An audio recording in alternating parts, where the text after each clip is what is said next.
وہ جو بات بات پہ کہتے ہیں نا کہ ناممکن ہے، بتاؤ بھلا ایسا کون سا کام ہے جو آپ کے رب کے دست قدرت سے باہر ہے؟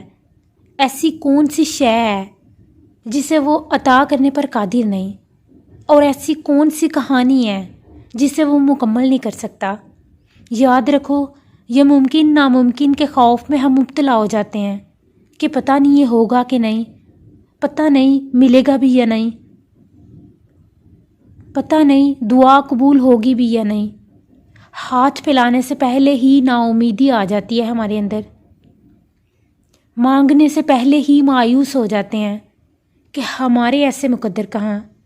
ہم خود ہی لوگوں کے پھیلائے گئے وسوسوں اور نا امیدی بھری باتوں کو خود پر ایسے حاوی کر لیتے ہیں کہ پھر ہر طرف اندھیرا ہی اندھیرا دکھائی دیتا ہے۔ بھول جاتے ہیں کہ جس سے مانگ رہے ہیں وہ جو چاہے کر سکتا ہے، اس سے مکمل اختیار ہے دونوں جہانوں پر، وہ تو معجزوں کا بادشاہ ہے، اس کے لیے بات ساری صرف ایک کن کی ہے۔ ادھر وہ حکم کرے، ادھر اس حکم کی تعمیل میں زمین و آسماں کی ہر چیز لگ جائے۔ سنو، پریشان نہ ہو، مایوسی کو اپنے اندر داخل نہ ہونے دو۔ حالات سے نا امید تو وہ ہوتے ہیں جنہیں اپنے رب پر یقین نہیں ہوتا۔ کیا تمہیں اللہ رب العزت پر یقین نہیں؟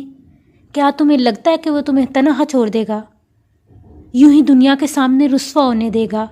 جبکہ وہ بار بار قرآن کریم میں فرماتا ہے کہ بے شک اللہ اپنے بندوں پر ظلم کرنے والا نہیں، وہ کبھی اپنے بندوں کو تنہا تڑپتا ہوا نہیں چھوڑتا، وہ کبھی اپنے بندوں کو دنیا کے سامنے رسوا نہیں کرتا۔